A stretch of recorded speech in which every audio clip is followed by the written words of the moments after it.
আশা করি তোমরা খুব ভালো আছো।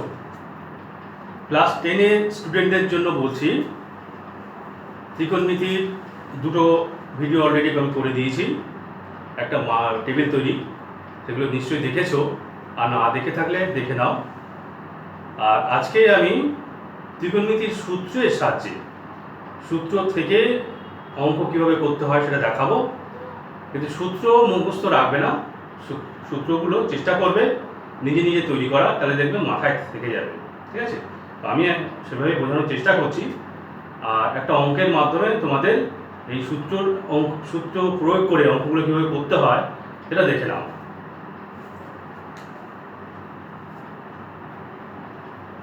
ত্রিকোণমিতি,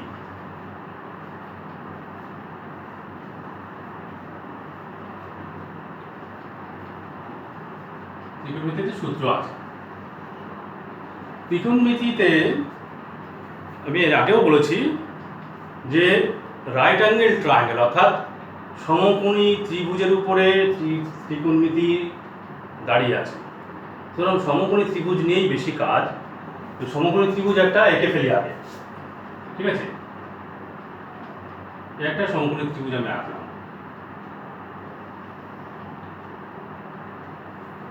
ঠিক আছে, এই ত্রিকোণমিতিক কোণানুপাত, আমি ত্রিকোণমিতিক অনুপাত এটা তোমাকে আমি এর আগে দেখিয়েছিলাম। ত্রিকোণমিতিক অনুপাত,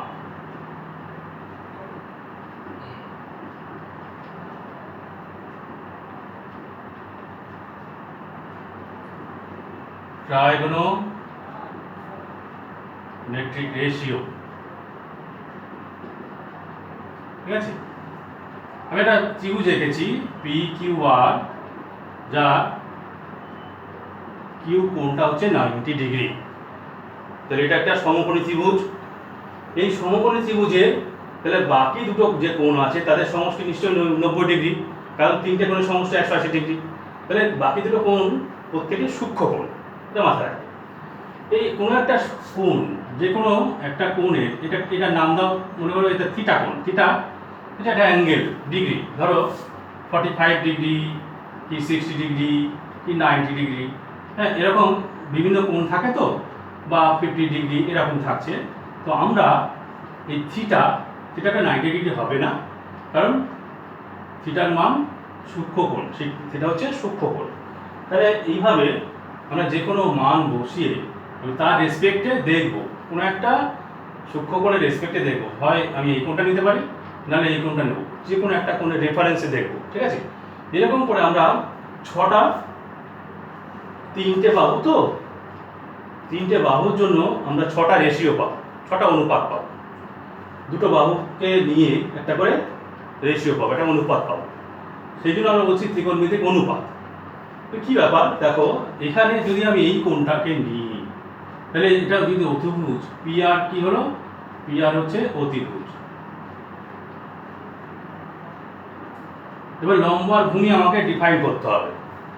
তো অতিভুজের সাথে যে অ্যাঙ্গেল আমরা কনসিডার করবো, যে অ্যাঙ্গেলটা বিবেচনা করছি, তার সংলগ্ন মানে অতিভুজের সংস্পর্শে যেটা আছে, সেই এই কোণ যে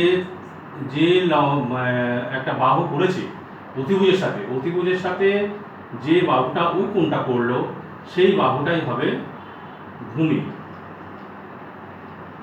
তাহলে অতিভুজের উল্টো দিক মানে ওই কোণের অপোজিট বাহুটা হবে লম্ব।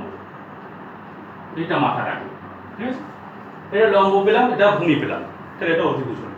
আচ্ছা, এবার আমি যদি এখানে লিখি, ধরো সাইন থিটা লিখলাম, এই কোণের রেসপেক্টে লিখছি সাইন থিটা, মানে কি সাইন থিটা হচ্ছে লম্ব বাই অতিভুজ। আমরা এর আগে বলেছি লম্ব বাই অতিভুজ। তো দুটো করে বাহু আমি অনুপাত নিচ্ছি, লম্ব বাই অতিভুজ হলো সাইন থিটা। কস থিটা কি বলেছিলাম, ভূমি বাই অতিভুজ।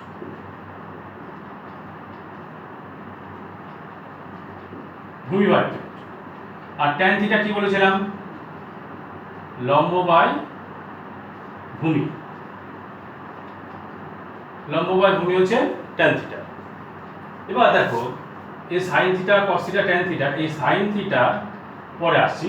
তার আগে দেখো, যদি আমি কোসেক থিটা লিখি, কোসেক থিটা হচ্ছে অতিভুজ বাই লম্ব, আর সেক থিটা হচ্ছে অতিভুজ বাই ভূমি, আর কট থিটা হচ্ছে ভূমি বাই লম্ব। তোমার মনে হতে পারে যে আমি এইভাবে কিভাবে মনে রাখবো, এত মনে রাখবো তোমার দরকার নেই। তুমি এটা মনে রাখো, সাইন থিটা হচ্ছে লম্ব বাই অতিভুজ, কস থিটা ভূমি বাই অতিভুজ, আর ট্যান থিটা লম্ব বাই ভূমি। এই তিনটে মাথায় রাখো। দেখো অটোমেটিক্যালি দেখো কোসেক থিটা দেখো আমি উল্টো লিখে দিয়েছি, আমি জানি বলে আমি উল্টো লিখে দিয়েছি, তোমাদের বলিনি তখন, একটু জটিল আসবে না। এই তিনটে পেলেই, তিনটে মাথায় রাখলে বাকি তিনটা পেয়ে যাবে। কোসেক থিটা দেখো আমি সাইন থিটার উল্টো লিখেছি, সেক থিটা দেখো কস থিটার উল্টো লিখেছি, ট্যান থিটা দেখো এই কট থিটা দেখো ট্যান থিটার উল্টো লিখেছি, উল্টো উল্টো দেখো সব উল্টো উল্টো লিখেছি। তার মানে এই তিনটে জানলে ওই তিনটে পাবো। এবার তাহলে আমি কি পেলাম, এটা আমি এইগুলো মুছে দিলাম,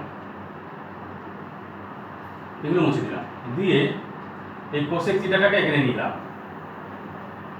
তাহলে কি হবে, উল্টো তো বলছি তো উল্টো, তাহলে কি হবে 1 by cosec theta, 1 by sec theta, উল্টো 1 বাই কট থিটা লিখে ফেললাম। এবার দেখো এখান থেকে কি পাচ্ছি, এখান থেকে sign theta into cosec theta সমান 1, এই যে গুণ করে দিচ্ছি কোণাকোণে, এটা একটা সূত্র হয়ে গেল, sine theta into cosec theta সমান 1। এখান থেকে কি পাচ্ছি, cos theta into sec theta সমান 1। এখান থেকে কি পাচ্ছি, tan theta into cot theta সমান 1। তো মনে হতে পারে যে এইগুলো কেন করছি, এইগুলো কি কাজে লাগবে। দেখবে অঙ্ক করতে করতে দেখবে এরকম এক্সপ্রেশন আসবে যে tan theta into cot theta এরকম একটা কিছু চলে এলো, তখন তুমি সেখানে 1 বসিয়ে দেবে, ব্র্যাকেটে লিখে দেবে যেহেতু tan theta into cot theta সমান 1। সেরকম এই যে সূত্রগুলো পেলাম, এই যে তিনটে সূত্র পেলাম এখানে, sine theta into cosec theta সমান 1, আবার cos theta into sec theta সমান 1, আর এখান থেকে পেলাম tan theta into cot theta সমান 1। এরকম আমি সূত্রগুলো পেলাম। এই সূত্র তোমাদের বিভিন্ন সময় কাজে লাগবে। আচ্ছা, এবার তোমাদের একটা অঙ্ক করায়, ত্রিকোণমিতির সূত্রের প্রয়োগে আমরা একটা অঙ্ক করাচ্ছি, এগুলো থাক, ঠিক আছে। একটা অঙ্ক করায় বলছে তোমাদের বইয়ের অঙ্কটা, যদি ট্যান থিটা সমান 8/15 হয় তবে সাইন থিটা সমান কত, এটা হচ্ছে তোমার অঙ্ক দিয়েছে, ঠিক আছে। ট্যান থিটা সমান 8/15, সাইন থিটা সমান কত হবে, এই হচ্ছে অঙ্ক। দেখো ট্যান থিটা মানে কি, লম্ব বাই ভূমি, তাই তো।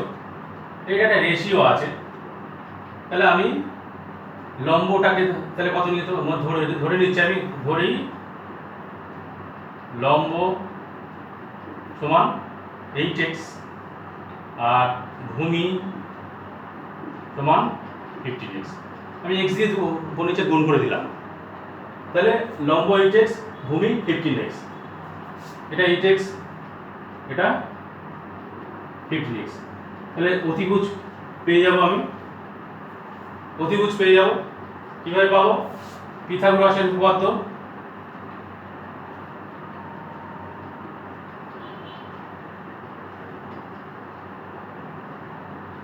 পিথাগোরাসের উপপাদ্য অনুযায়ী আমি পেয়ে যাব কি, লম্ব স্কয়ার যোগ ভূমি স্কয়ার সমান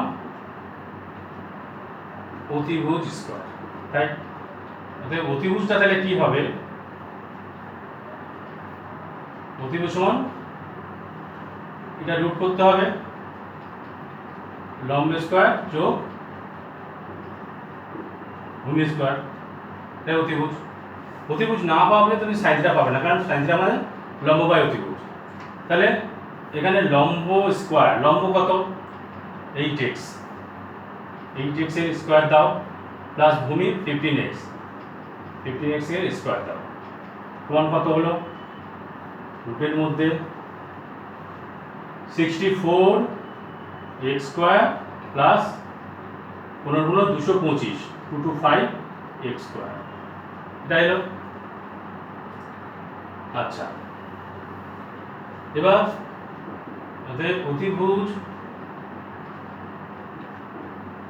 সমান কত পাচ্ছ 64 আর 225, তার মানে 289 x স্কোয়ার, এটা রুট আছে, তাহলে কত হবে 289 মানে 17 x বেরিয়ে এলো, তাহলে 17x, ঠিক আছে, এটা 17x বেরোলো। 289 হচ্ছে 17 স্কোয়ার, 17 স্কোয়ার করলে 289 হয়, দেখে নেবে। তাহলে এই অতিভুজ পেয়ে গেলাম। অতএব সাইন থিটা সমান কি লম্ব বাই অতিভুজ,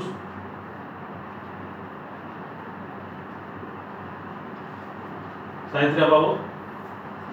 তাহলে লম্ব কত, লম্ব হচ্ছে তোমার 8x আর অতিভুজ হচ্ছে 17x, তাহলে x কেটে যাচ্ছে, তাহলে কত হচ্ছে 8/70 সাইন থিটার মান পেয়ে গেলাম। এটা হচ্ছে সাইন থিটার মান। এইভাবে তুমি অঙ্কটাকে করতে পারো। আরও অনেক প্রসেস আছে এই অঙ্কটা করার জন্য, সেটাও তুমি করতে পারো।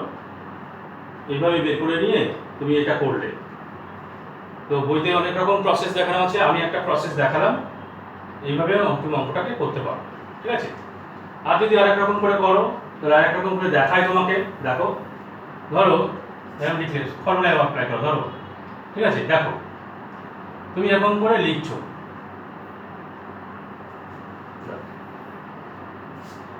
tan থিটা সমান 8/50, তাহলে দুই দিকে বর্গ করলে পাই tan স্কয়ার থিটা, ঠিক আছে। tan স্কয়ার থিটা মানে কত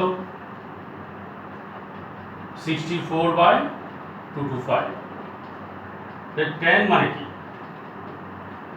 sin theta by cos theta. দেখো অ্যাপ্লাই করছি, sin theta by cos theta মানে sin square theta by cos square, এটা একই কথা। আচ্ছা, এরকম ভাববে না কিন্তু যে sin থিটা মানে হচ্ছে sin আর গুণ থিটা, এটা কিন্তু কখনো হয় না, ঠিক আছে, তোর মাথায় রাখবে। এটা সমান হচ্ছে 64/225, ঠিক আছে। এবার দেখো আমরা এখানে অনেক রকম করে করতে পারি। দেখো sec square theta minus tan square theta সমান 1, এটা আমরা জানি, এটা সূত্র। তোমাদের আর সূত্রগুলো আরেকটু বলে দিই, এটা তিনটে সূত্র, তো আরো তিনটে সূত্র আছে। দেখো sin square theta plus cos square theta সমান 1, আর sec square theta minus tan square theta সমান 1, আর cosec square theta minus cot square theta সমান 1, এরকম করে আমরা করতে পারি। এই যে এখানে এটা 17 এসেছিল না, এটা 17 এসেছিল, 8 15 17 এসেছিল, তো আমরা এইভাবে বের করবো। দেখো এখানে যদি আমরা এরকম লিখি, তাহলে sec স্কয়ার থিটা মানে কি, sec স্কয়ার থিটা মানে 1 প্লাস tan স্কয়ার থিটা, তাহলে 1 প্লাস tan মানে হচ্ছে 8/15, তাহলে tan স্কয়ার থিটা মানে 64 বাই, এটা ছেড়ে দাও, 64/225, তাহলে লসাগু হচ্ছে 225, এটা হচ্ছে 225 প্লাস 64, এটা হচ্ছে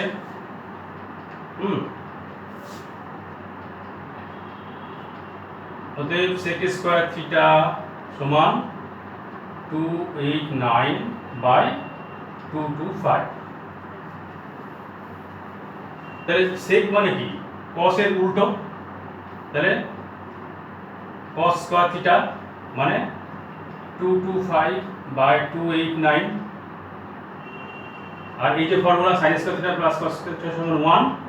তাহলে আমি যদি 1 - cos স্কয়ার থিটা করতে পারি তাহলে sin স্কয়ার থিটা পাবো, মানে আমার sin সেখান থেকে পেয়ে যাবো। শুধু বুদ্ধি কাজে লাগা, আর ভেঙে চুরে তছনছ করে দেবে, দিয়ে দেখবে ঠিক অঙ্ক মিলে যাবে। তাহলে তুমি এখানে 1 থেকে যদি আমি বাদ দিই দুদিকেই, 1 - cos স্কয়ার থিটা সমান 1 - 225/289। হ্যাঁ, 1 - cos স্কয়ার থিটা মানে কি? sin square theta. অতএব sin স্কয়ার থিটা সমান এটা কত হচ্ছে? 289 - 225। তাহলে এটা কত হচ্ছে? sin স্কয়ার থিটা সমান এই যে বাদ যাচ্ছে 64/289, এরকম হচ্ছে 5 9, 5 আর 4 9, 2 আর 6 8। তাহলে অতএব sin থিটা সমান কত হবে? sin থিটা সমান কত হবে? 8/70। এরকম করে পেয়েছি, আগেও পেলাম 8/70, যে 8/70 পেয়েছিলাম, এরকম করে আমরা sin থিটা পেলাম। আচ্ছা, এখানে যখন রুট করছি তখন প্লাস মাইনাস তো লিখছি, তাহলে মাইনাসটাকে আমরা কনসিডার করব না, মাইনাস সাইনটাকে আমরা কনসিডার করব না, কারণ আমরা দুটো অনুপাত করছি, তো দুটো বাহুর অনুপাত করছি, ওর বাহুর দৈর্ঘ্য কোনো ঋণাত্মক হয় না। তাহলে আমরা সাইন এইভাবেও অঙ্কগুলো করতে পারি। প্রথমে একটা প্রসেস দেখালাম, এই প্রসেসে আমরা অঙ্ক, এটা কি করলাম না, সূত্র প্রয়োগ করে অঙ্কটা করলাম। এবার তোমাকে আমি এই তিনটে সূত্র যে আছে, দেখুন একটা সূত্র দেখিয়েছি, দেখো তুমি sin থিটা সমান কি বললাম? লম্ব বাই প্রতিভুজ, মানে 8/8x/17x। আচ্ছা, তাহলে sin স্কয়ার থিটা সমান কি হবে? 64x²/289x²। এটা হচ্ছে sin স্কয়ার থিটা। আচ্ছা, এখানে বলছে cos থিটার সাথে কি পাবো? ভূমিবাহী ত্রিভুজ, তার মানে 15x/17x। তাহলে cos স্কয়ার থিটা মানে কত পাবো? 15 মানে 15 স্কয়ার ইনটু x², এটা টোটাল স্কয়ার, তাহলে 225x²/17 মানে 289x²। এটা cos স্কয়ার থিটা পেলাম। এবার তুমি এই দুটো যোগ করে দাও, sin square theta plus cos square theta সমান যোগ করে দাও, কি হচ্ছে? 64x²/289x² প্লাস cos হচ্ছে 225x²/289x²। এটা লসাগু হচ্ছে 289x² চলে এলো। এটা তুমি কেটেও দিতে পারো, আগে কেটে দিতে পারো x², ঠিক আছে, পরে কেটে দিচ্ছি, আগে কেটে দিলে ভালো হতো। তাহলে এটা 64x² প্লাস 225x², দেখো এটা সমান কত হচ্ছে? 289x² বাই নিচে থাকছে 289x², এই কেটে যাচ্ছে সমান 1। দেখো, তাহলে sin square theta plus cos square theta সমান 1, এটা একটা পেয়ে গেলাম। এটা সূত্র, এই সূত্রটা আমি জানি বলে আগে বসিয়ে দিলাম। তোমরা এভাবে প্রমাণ করে দেখতে পারো যে sin square theta plus cos square theta সমান 1। এই যে ট্রায়াঙ্গেল লিখেছি, এই ট্রায়াঙ্গেল থেকে তুমি sec square theta minus tan square theta করে 1 প্রমাণ করবে, cosec square theta minus cot square theta করে 1 প্রমাণ করবে। তাহলে এই তিনটে সূত্র তুমি পেয়ে যাচ্ছ, এই তিনটে সূত্র তুমি পেয়ে যাচ্ছ, ঠিক আছে। এইভাবে এই অঙ্কগুলো ত্রিকোণমিতির অঙ্ক ভেঙে চুরে তছনছ করে দাও, দিয়ে ফর্মুলা অ্যাপ্লাই করো, সব অঙ্কগুলো হয়ে যাবে, ঠিক আছে। এইভাবে অঙ্কগুলো বাড়ি প্র্যাকটিস করো। আর যদি অসুবিধা হয় কোনো অঙ্ক করতে, তা কমেন্ট বক্সে আমাকে লিখে জানাও, আমি অবশ্যই তোমাদের রিপ্লাই দেবো, ঠিক আছে। সুস্থ থেকো, ভালো থেকো, টাটা।